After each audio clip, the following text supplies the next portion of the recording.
Does it not work? Okay. Okay, thank you so much for choosing to gather and learn together over the next couple of days. It's a privilege to welcome you to the forum and to the city of East Lansing, Michigan, the ancestral, traditional, and contemporary lands of the Onishabe, Three Fires Confederacy of Ojibwe, Oada, and Potawatomi peoples. We'd like to offer our gratitude to the Indigenous peoples, past and present, who have cared for the lands that we are on. As a team, we operate remotely year-round, and 2024 DLF Forum continues when we meet virtually in October. For these reasons, we'd like to recognize the impact of the carbon footprint of technologies, which disproportionately impacts Indigenous communities. We'd also like to acknowledge the free people forcibly kidnapped from Africa who were enslaved throughout the United States. At CLEAR, we continue to reflect on what it means to make this type of acknowledgement and the type of action that must follow. We follow the tradition of donating to a local Indigenous organization in an effort to exemplify our commitment to the interrogation and dismantling of ongoing legacies of settler colonialism. We've continued this tradition of land reparations by making a donation to the Nokomis Cultural Heritage Center in Okemos, Michigan, just outside of Lansing. So I'd like to welcome you to Michigan State University's beautiful campus. We're so grateful to the MSU Libraries and the College of Arts and Letters who joined us on this deliberate experimental journey of a change in the structure of the DLF Forum. After traditionally holding our events in hotels, we're excited to be here at a DLF member organization and, as mentioned earlier, to host a virtual forum this fall. DLF is a community of practitioners who advance research, learning, social justice, and the public good through the creative design and wise application of digital library technologies. One of the ways we support our mission is through the DLF Forum. I'd like to give a shout out to our working groups, both past and active groups, because they also help support our mission through their incredible work with things like assessment, equity and inclusion, digital library pedagogy, project management, born digital access, metadata, data and digital scholarship, climate justice, digital accessibility, technology strategy for archives, and so much more. And now I'm thrilled to welcome CLEAR's president, Charles Henry, to share a few insights with us.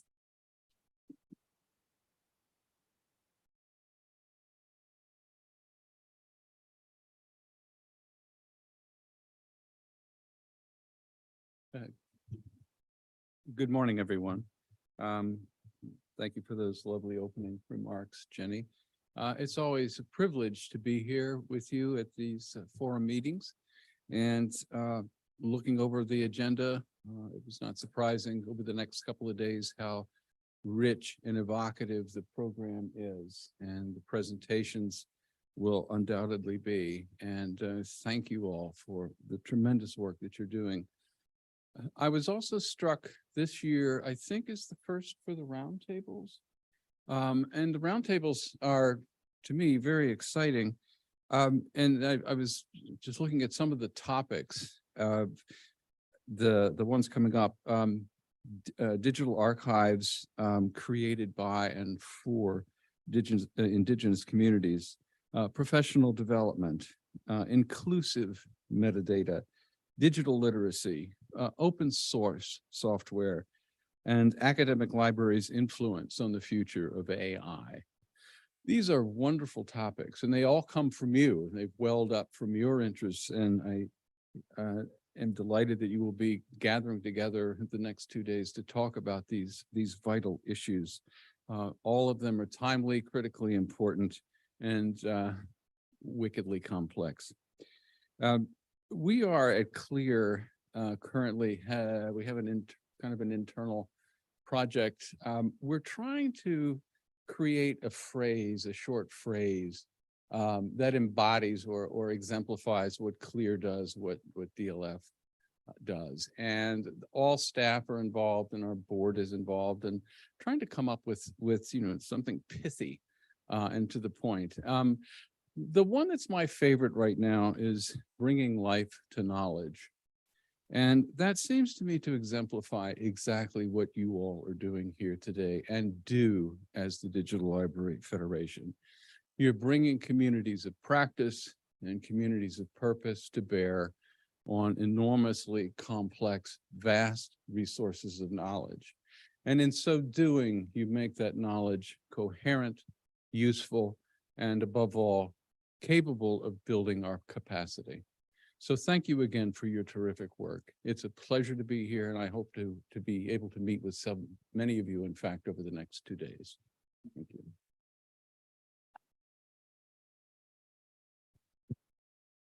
Thank you, Chuck. And now I'm excited to say we've reached the point where we will hear from the 2024 opening plenary featured speaker, Kathleen Fitzpatrick. You can follow along in the shared notes at bit.ly/MSU2024 forum opening, all lowercase. We'll have a Q&A period after the presentation, during which you can use the microphones in the room or add your questions to the shared notes doc for them to be read aloud. Okay, about Kathleen. Kathleen is Interim Associate Dean for Research and Graduate Studies in the College of Arts and Letters at Michigan State University. Prior to assuming this role in June 2024, she was Director of Digital Humanities and Founding Director of Mesh Research. Her work across her career has focused on building resilient, sustainable, scholarly communities and transforming their processes to foreground connection, conversation, and collaboration. Her most recent book, Leading Generously, Tools for Transformation, will be published by Johns Hopkins University Press in October 2024. She is Project Director of Knowledge Commons, an open access, open source network, serving more than 40,000 scholars and practitioners across the disciplines and around the world. Be sure to visit their table at the library. She currently serves as President of the Board of Directors of the Educopia Institute. Please welcome Kathleen Fitzpatrick.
Okay, one more thing.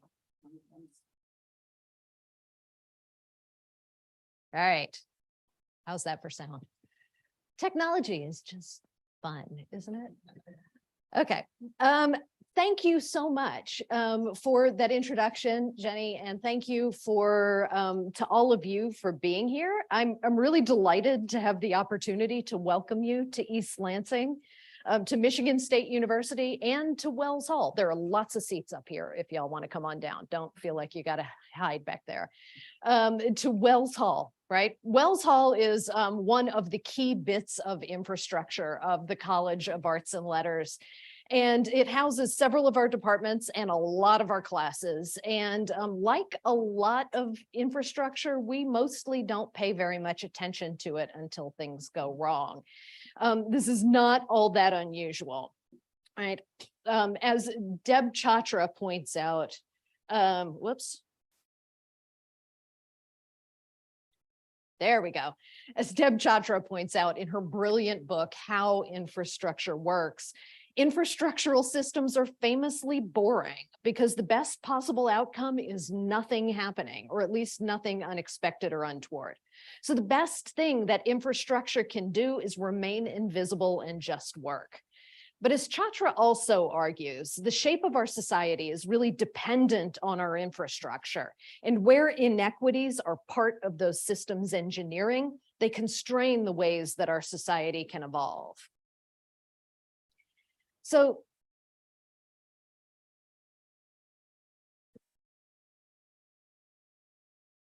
okay. Whoops. There we go.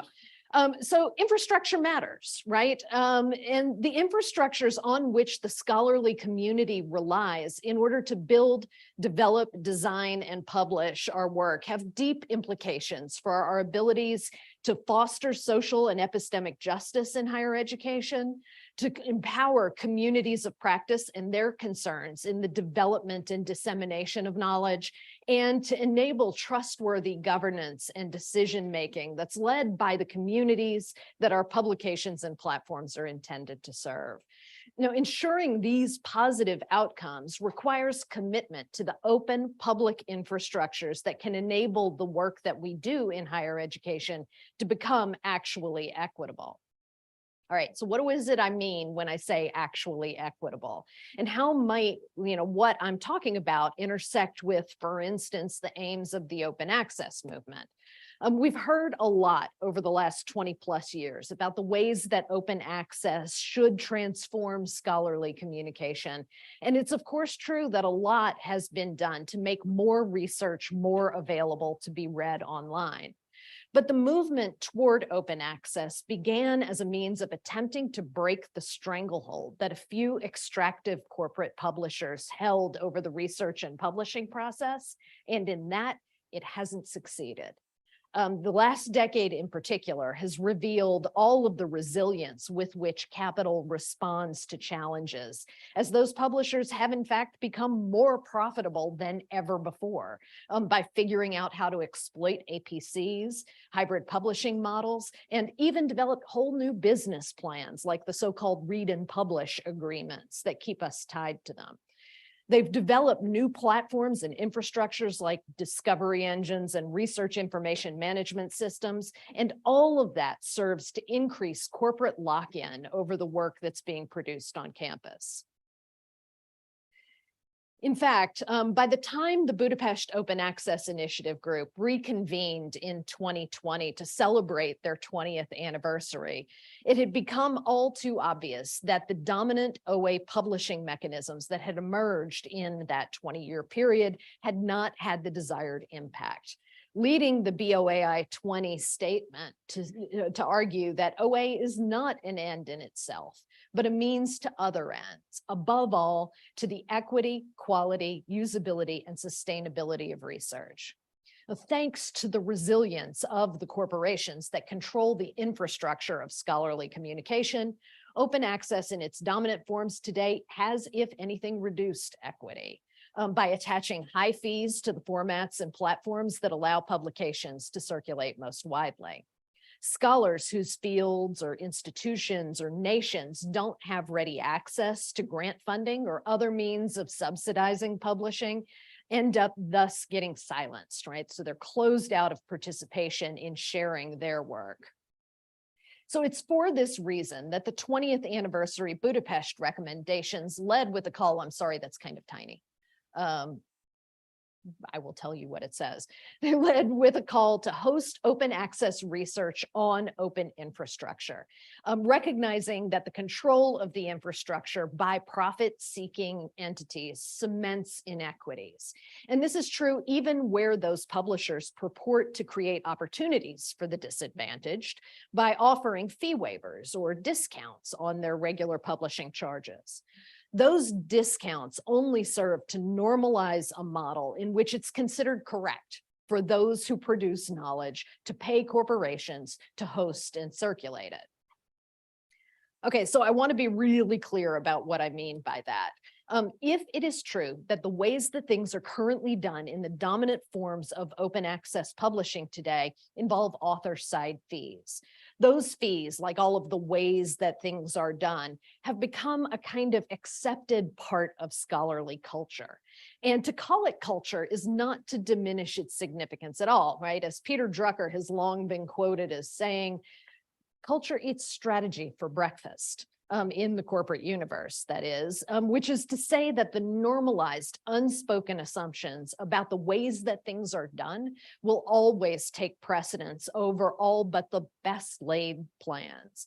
And because of that, real structural change often demands deep cultural transformation as a prerequisite. So take as an example the case of fair use.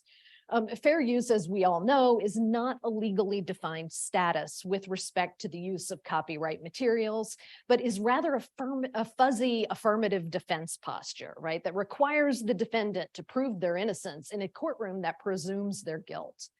Fair use is a small and eternally at risk exception within a culture that is built on the presumption of the correctness of owner control.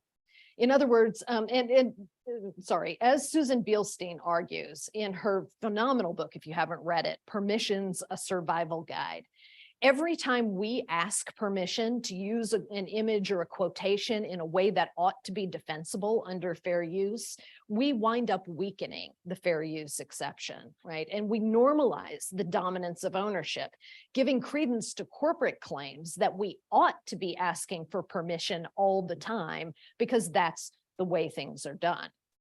Right. Open access fee waivers are similarly a precarious exception within a larger culture of corporate control of the mechanisms of publishing. That exception presumes that you should pay to make use of their infrastructure, even if in your particular case, they might bend the rules a little bit. Every time we accept a corporate publisher's discount or fee waiver, or otherwise make use of a read and publish deal, or otherwise use public funds to cover the increasingly ridiculous charges that are being put on top of the circulation of the products of research, we end up strengthening the argument, right? That it's perfectly normal for corporations to control the flow of knowledge and to profit from doing so. So all of this makes the faintly obvious point that ownership matters, and especially when it comes to infrastructure. This is a quotation from the Mind the Gap report, in which they point out that the corporations that are profit-seeking corporations has led in recent years to a recognition that while ceding ground on OA itself, had an almost total lock on the technological infrastructure that runs scholarly communication and publishing, right? So it's that infrastructure control that has prevented us from making much headway. And somehow or another, my notes have gotten one off from my slides. So I am going to have to figure out how to do this. As the authors of Mind the Gap note, I apologize. The problem with our current OA model is that corporate publishers still largely control that publishing infrastructure. They still own the journals, for instance, and unless the ownership of the journal changes, the infrastructure that remains out of our control. And all that's changed is the means that we have to use in order to pay for it. So if you will hold off one, and now you go with me, we should be okay. All right. So what are our alternatives? We can and should move our journals to nonprofit publishers, but it's important to note that the distinction between corporate and nonprofit in that idea is a vast oversimplification, right? There are corporations that are actually really good actors in scholarly communication space, and then there are some nonprofits that are really, really not. So we need to be paying more attention, not just to business model, but also to alignment at the level of our basic values and goals, right? Ensuring that our concerns about equity, about inclusiveness, about the public good are being matched by those of the partners with whom we choose to work. So we might, for instance, explore the models that are presented by the Open Library of the Humanities or Open Book Publishers, both of them platinum or diamond open access platforms that are working to develop new values-aligned business models for publishing that neither involve restricting access to texts to be read only by individuals or libraries that can afford to pay for them, nor restricting the ability to publish to those who can cover publishing costs. Right? They instead ask institutions that can afford to do so to contribute to their ongoing day-to-day support. thus keeping the platform open for everyone. They appeal to our shared values, in other words, and they rely on our investment in order to sustain their work. And for that reason, they remain accountable to us. The best such open infrastructures are community-led, right, rather than investor-led. Their purposes are aligned with those communities that they serve, and they're governed by those communities. And as Deb Chatra has argued, this is the key to developing the sustainable, equitable infrastructures that we need for the future. As she says, only community-led networks, whether publicly owned or nonprofit cooperatives, even have the potential to incorporate broad-based accountability, long-term thinking, and an ethos of meeting needs. So this is what scholarly communication needs today, right? Broad-based accountability to scholars and to fields and to institutions rather than to shareholders. Long-term thinking and an ethos of meeting our needs rather than those of investors. So hence the call in the BOAI 20 statement for hosting open access research on open infrastructure that is led by us and is accountable to us. And this is the fundamental orientation and the driving purpose of my own project, Knowledge Commons, which originated from a desire to build new avenues for more open, more public, more universally accessible scholarly communication. Knowledge Commons has its deep roots in MLA Commons, which was originally developed in order to support communication amongst members of the MLA, a model that was extended to embrace other fields when we became Humanities Commons. We've recently rebranded as Knowledge Commons in order to better represent our disciplinary inclusivity, but the core remains the same, right? Knowledge Commons accounts are open to any user, any interested user, regardless of institutional affiliation or professional status or organizational membership, and those accounts are and will remain free of charge. Right. Our goal is to provide a non-extractive, community-led, and transparently governed alternative to commercial platforms. Beyond that, however, we really want to encourage our users to rethink the purposes and the dynamics of knowledge creation and dissemination altogether, right, in ways that might allow for the development of new, open, collective, equitable processes of creating and sharing our work that really work to recenter agency with those who are actually doing the work. So Knowledge Commons is a multifunctional network supporting collaboration and communication among somewhere between 40 and 50,000 users worldwide. We have researchers and practitioners of a very, very wide variety of fields and types and professional locations. And the platform works to allow users to create professional profiles, to join discussion groups, to build WordPress websites, and a lot more. Perhaps most importantly, the Commons includes an integrated repository system, which allows users to upload and share their work openly, and to have the DOIs and other metadata attached to it that render it an accessible, interoperable part of the scholarly ecosystem. Now, quick spoiler alert, we are very, very, very close to launching an entirely new repository that will be coming very soon. I cannot show it to you standing here today, but a couple of colleagues of mine are going to be at the table in the library if you would like a sneak preview of where it's going. It's super exciting, and I hope you'll stop by. All right. Knowledge Commons has developed to this point thanks to generous support from the Mellon Foundation, from the National Endowment for the Humanities, from the National Science Foundation, and a host of other smaller funders as well. Sustaining the Commons, however, is really requiring us to become less dependent on grant funding, right? Which, as we all know all too well, is predominantly project-oriented, and instead to seek the institutional investments that will allow us to sustain our day-to-day operations. We offer a range of services, including hosting a Commons node for your institution and its members that we hope will inspire that kind of investment. But this model requires us to ensure that our values and our purpose and our vision remain firmly at the heart of our work, and visibly so. So we've developed a participatory governance structure that enables both individual users and our institutional members to have a voice in the project's future. We've developed network policies that emphasize inclusion and openness, and we're committed to transparency in our finances, and most importantly, to remaining not-for-profit in perpetuity. Now, this kind of openness, right, not just of the tools, but of the operating principles behind them, matters enormously, and not just to ensure that we're living up to the values that we've claimed to espouse, but to ensure that there's a worthwhile future for the projects.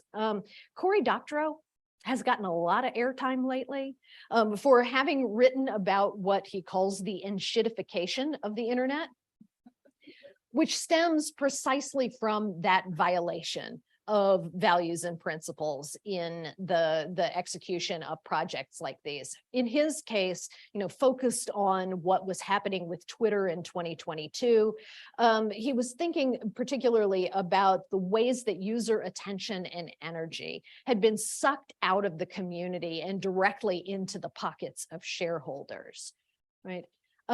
Doctorow's argument about enshittification arose in thinking about the decline of Twitter and the damage that it's caused. And he's more recently noted his resistance to the big new alternatives like Threads and Blue Sky, which is the post that resulted in this paragraph in which he says, look, I'm done. I poured years and endless hours into establishing myself on walled garden services administered with varying degrees of competence and benevolence, only to have those services use my own sunk costs to trap me within their silos, even as they siphoned value from my side of the ledger to their own, right? So Threads and Blue Sky, better management perhaps, but still walled gardens, even as they attempt to benefit from the possibilities that federation presents. He points to the brilliance and the creativity that so many people poured for so many years into Twitter, noting finally that the only thing worse than having wasted all that time and energy would be to have wasted it and learned nothing, right? The problem with walled gardens, after all, is only partly their proprietary technologies and only partly their ownership. It's largely their governance, right? It's not just that the owners of any particular proprietary network might turn out to be racist, fascist megalomaniacs. It's that we have no control when and if they do. Right? Choosing open platforms means that we as users have a say in the future of the plots of ground that we choose to develop. And this is especially important for the kinds of work like knowledge production that are intended to have a public benefit. So it's incumbent on us to ensure that the gardens that we plant aren't walled, right? That they don't just have a door that someday management might selectively decide to open and let some people through, right? But instead, we must cultivate ground that's open from the start, right? That's open not just to our labor, but our decision-making. So for Knowledge Commons, operating in the open means that we're accountable to our users and we're responsible for safeguarding the openness of their work. And together, those two ideals keep us focused on providing alternatives to the many platforms that purport to make scholarly communication more accessible, but in fact serve as mechanisms of corporate data capture, extracting value from creators and institutions for private rather than public gain. But even as we work to become a trusted form of open infrastructure, we face our own struggles with the walled garden. And this is where we need to dig down into the dirty underside of our infrastructure, which, as Chatra notes, is usually buried out of view. If we're going to mitigate the inequities that have been created by and sustained through our infrastructures, we have to get busy unearthing those systems and figuring out ways to build new, better ones. And so we need to take a hard look at the fact that the infrastructure that Knowledge Commons and so many other open initiatives are built on is AWS, Amazon Web Services, part of the greater Jeff Bezos empire, right? Every dollar we spend to host with them helps keep that empire running. and run it does. Amazon's revenue derived from AWS passed 80 billion with a B dollars in 2022. And as of August 2023, AWS hosted 42% of the top 100,000 websites and 25% of the top 1 million. Ironically enough, including built with, who are the folks who host these statistics. So why, right? Why has Amazon become so powerful a force in web hosting and cloud computing? I mean, largely it's because they provide not just servers, right, but a powerful suite of tools that help folks like us keep our platform stable and secure and enable it to scale with enormous flexibility. AWS provides services that would be more than a full-time job for someone to maintain in-house, and it enables redundancy and global reach at speed. AWS also crucially soothes our institution's risk management anxieties by moving all of that traffic off campus, right? So it works for us, just like it works for 42,000 of the top 100,000 websites across the internet. But I'm not happy about it. It's not just that I hate feeding more money into the Bezos empire every month, but that I know for certain that our values do not align, right? And every so often I have to stop and ask myself how much good it does to build pathways out of the extractive clutches of Elsevier and company, only to land us all in the maw of Amazon, right? Now, AWS has a stranglehold on web-based platforms of our size because we're too big for a box under the desk, right? We're too complicated for a regular hosting service, and we're too small for our own data center.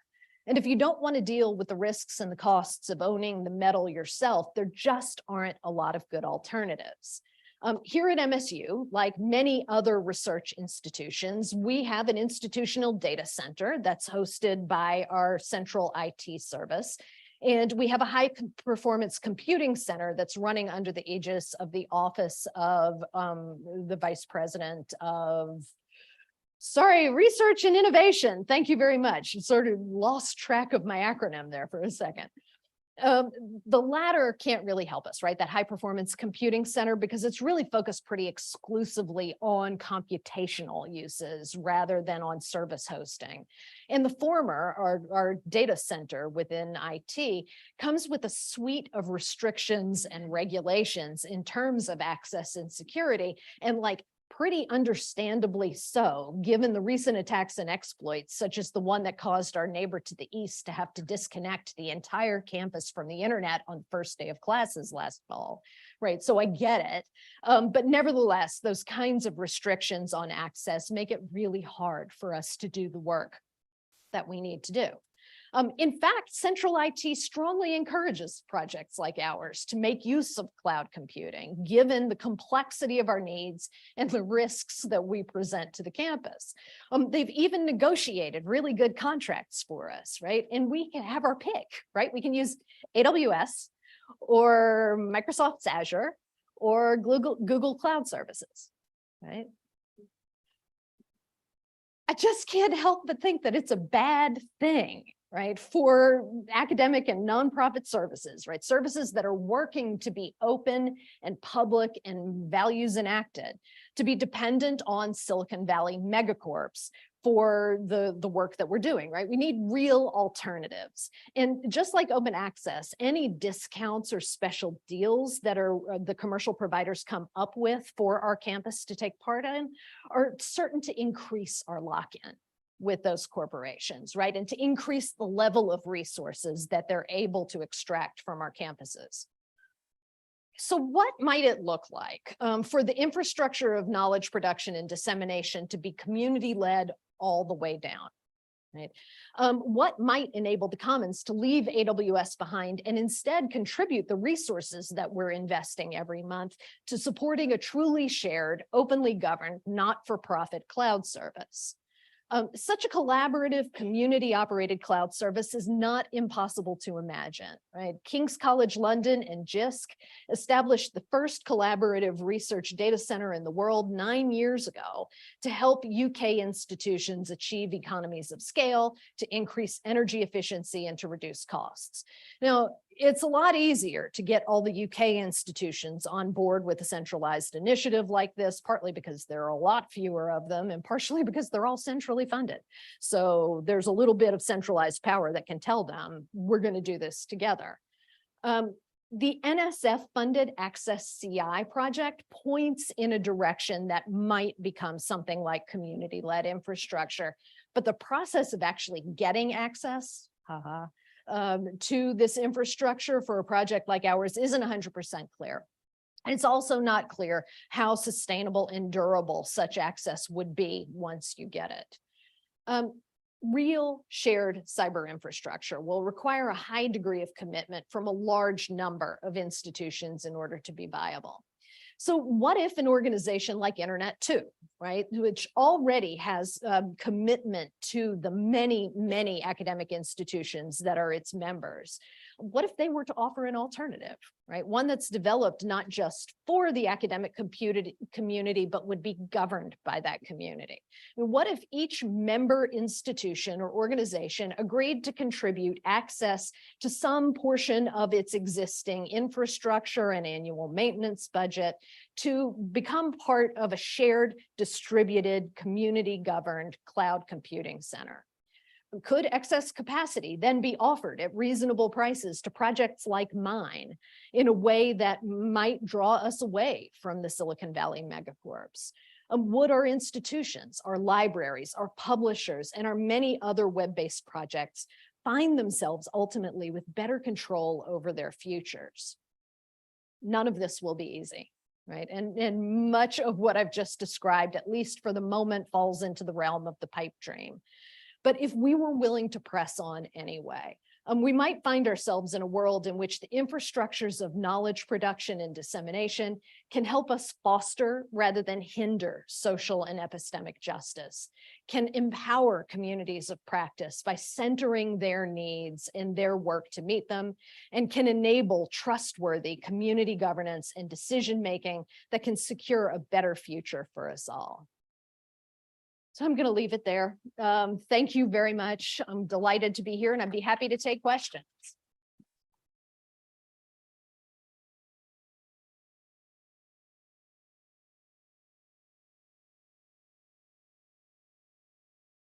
There are mics. Oh, good. Come to the mic. Hello. Hi. I'm short. Thank you so much for your presentation. I am really inspired by a lot of the values that you presented. I'm wondering kind of more broadly in this particular contextual moment of our university budgets being gutted and colleges shuttering, eliminating entire departments, how we make the case for this kind of sustained institutional commitment to what we all know is a lot of resources to maintain these kinds of infrastructures. Yeah, that is an excellent question. And one of the things that I would point to is the fact that, like, right now, each of our institutions, by and large, is maintaining those infrastructures on its own, right? And so we're replicating effort by virtue of the need that we feel to have our own data center or our own infrastructure for publishing. What if we were capable of collaborating across institutional lines and could actually share those resources? This is something that has driven me up a tree for the last 20 years. Every single campus needs a catalog for its library. Every single campus needs a student information service system, right? Every single campus needs some kind of data center, right? Our needs are so similar that we really ought to be capable of going in together, right, to work on something centralized that we could all support. Now, when I say centralized, I don't necessarily, and particularly in the case of this kind of open infrastructure, I don't necessarily mean like one data center that we all pay into, but rather a linked set of infrastructures, because we've already built some right? Like MSU has its data center, it has its, that's okay. Hey, Q&A with me.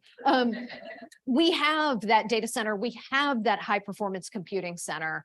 What if we were somehow to be able to link it to the other high performance computing centers that exist around the country and make it a shared distributed network of resources that we could maintain together? I ultimately think costs would go down on a per institution basis if we weren't all desperately trying to maintain redundant systems on every single campus in this world.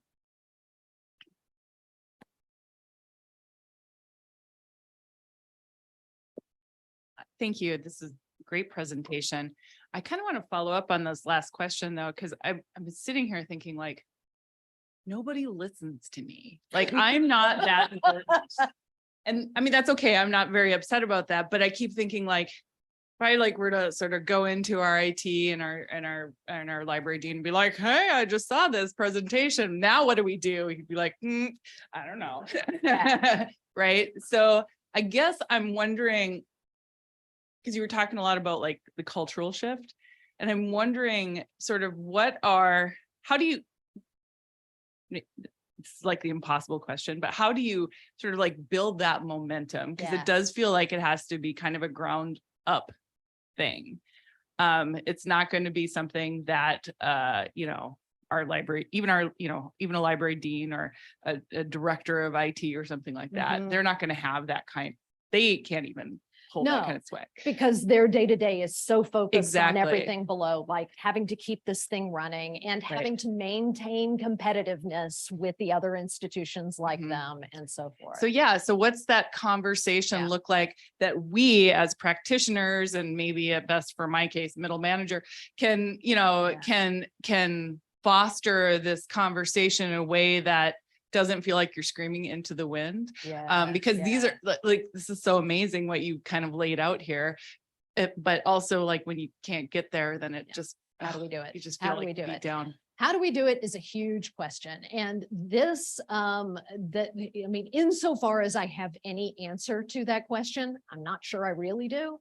But the answer that I have comes out of political and community organizing, right? It's ground up agitation, right? That gets folks aware of a problem and thinking about solutions.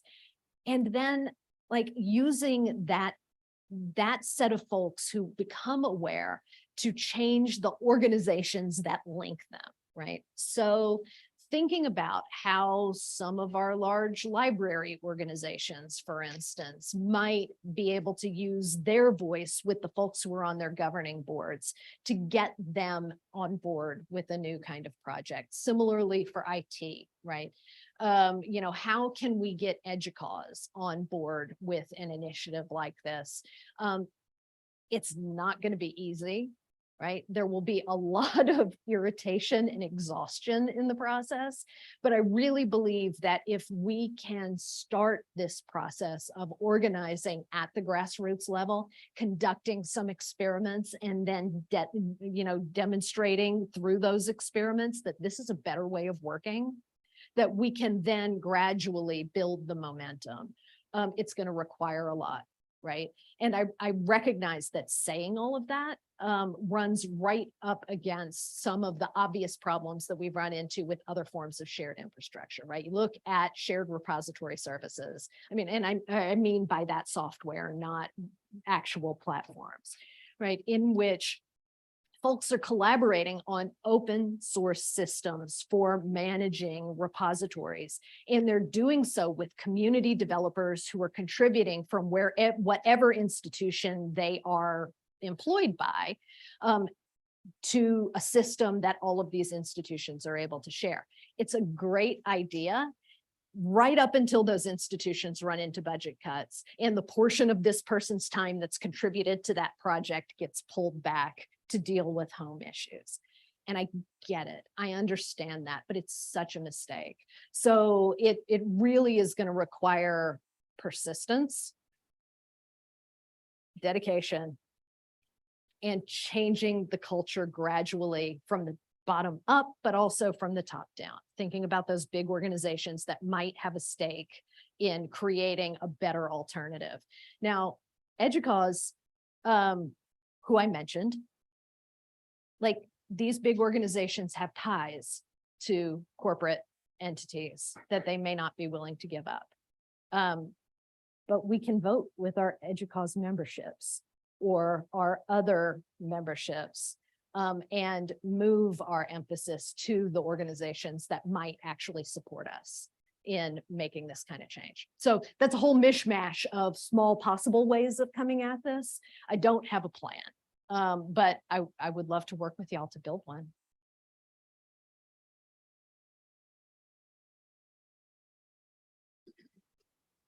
Hi, we have a question from the audience. Would some sort of crossover movement between those in higher ed and the more public, popular movements of support for information access, such as those supporting the Internet Archive in their lawsuit, have a positive effect on a movement toward open access and open platforms? I think it would.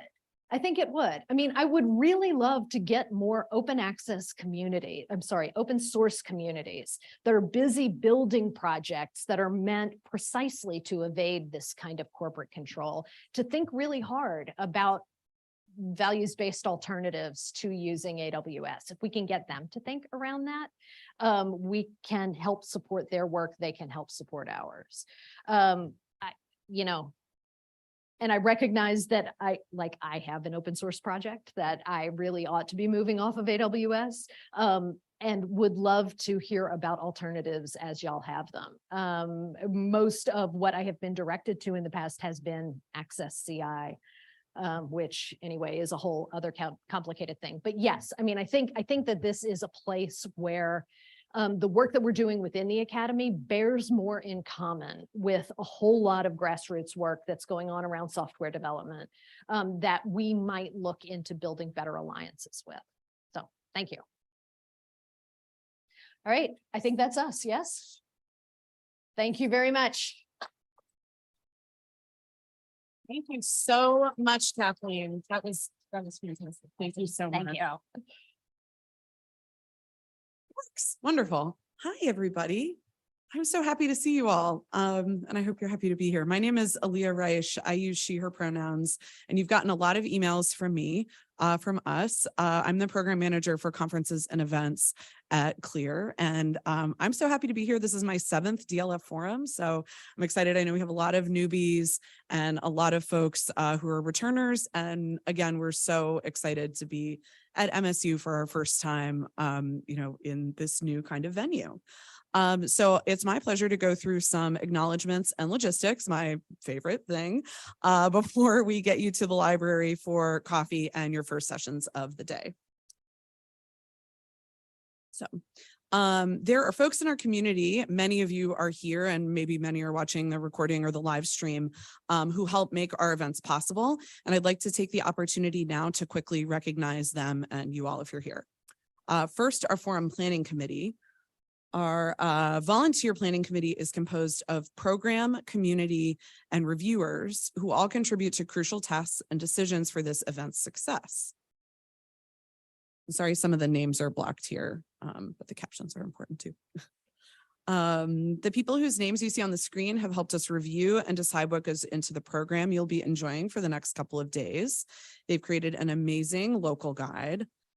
They've helped us plan social and wellness events to keep this conference balanced, inclusive, and fun. I heard there were 21 people on the ice cream tour yesterday. So fun, definitely, delicious also.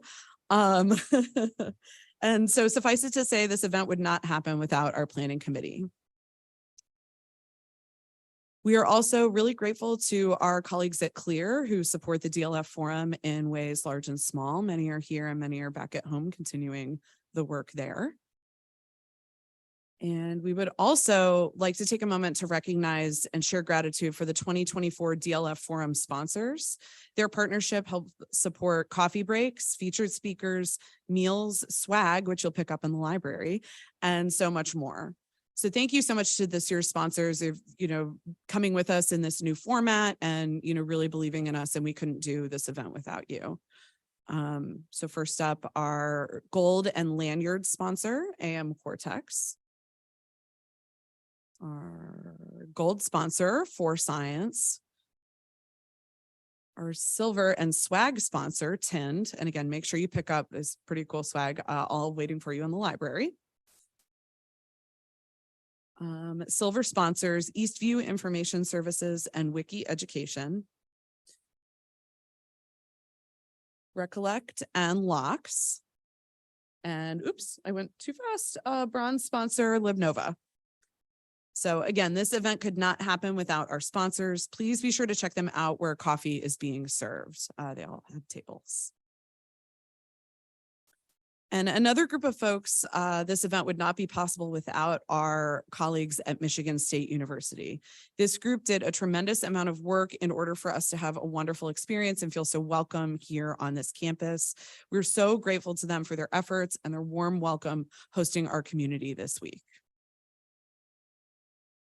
And so our breakout sessions will all be in the library. So we'll be back here for the closing plenary, but after I'm done talking, we'll all head over to the library.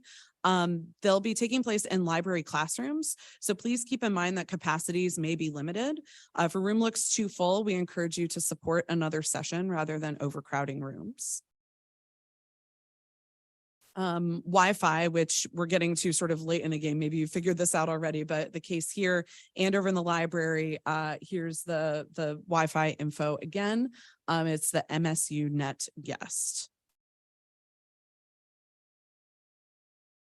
And as a reminder, the forum and all DLF events are guided by our code of conduct and are meant to be free from all forms of harassment and welcome to all people. You can find more at www.diglib.org/code or the QR code on the screen. If you have questions or concerns, you can catch anyone with a white lanyard or call or text the number on the screen, 732-RESPECT. Which every year when I do this, I have to hold back from singing it, but I'll spare you all. Thank you for helping to keep our community safe, open, and respectful. All right, community notes. There are just a few more things. We're getting there, I promise. Coffee is soon. We encourage shared note taking at all of our sessions. Maybe some of you were in the shared notes for the opening plenary, and then there are notes for every session set up. So you head to bit.ly/MSU 2024 DLF Forum. Click the in-person forum folder because again, we have 2 events this year, and navigate to any session via date and session name and number. I see some folks grabbing the QR code, so I'll pause for just 1 second to let you do that. And we've asked all presenters to make their slides and bless you and materials available on our online repository, which can be found at osf.io/meetings/DLF 2024, all caps. A couple of notes on accessibility and inclusivity. Please use the microphone in session rooms, even though some of those rooms are pretty small. Please use those, or if some may have attendee mics and some may not. If someone asks a question, please presenters repeat it through the mic so everyone can enjoy participating fully in the session and everyone can hear. And no matter how loud you think your voice might be, using the mic will help even fully hearing folks catch all the details of your presentations and questions. If you're having trouble or you need any AV support, please let your session volunteer know or email the forum@diglib.org email address that maybe you all know well, and we will help as soon as we can. And as at our previous events, we are offering all gender restrooms, a quiet room, and a nursing room in the MSU library. So there are signs on most of those rooms, but if you're having any trouble with wayfinding, you can come to the registration desk on the first floor or ask a volunteer, someone with a white lanyard, and we can help you get where you're going. And additionally, no fragrances are utilized in any university spaces, and we encourage attendees to use unscented personal products and avoid perfumes or colognes during our event days, just to make sure everyone can have a positive experience. Let's see. Oh, good. Those were all on the same slide. Okay, health protocols. We also want to take a moment to acknowledge the ongoing COVID-19 pandemic and to encourage folks to mask, test, and let clear staff know if you're not feeling well.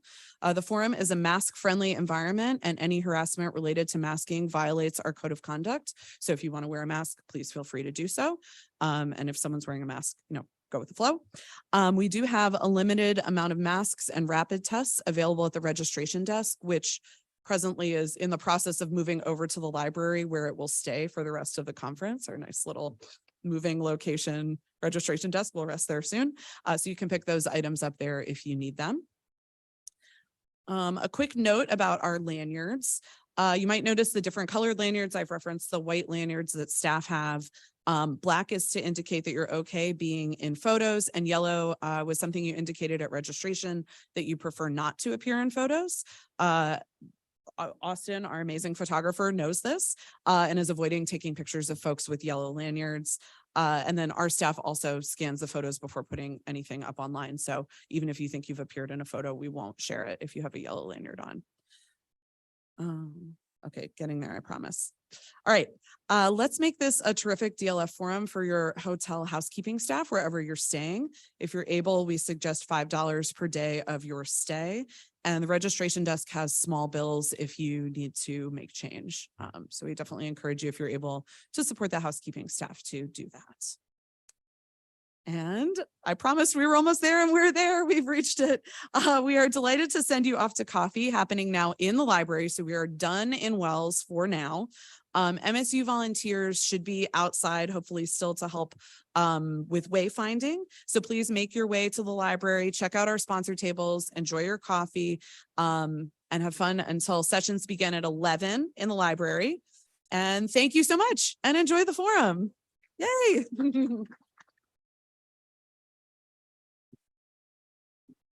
With 30 seconds.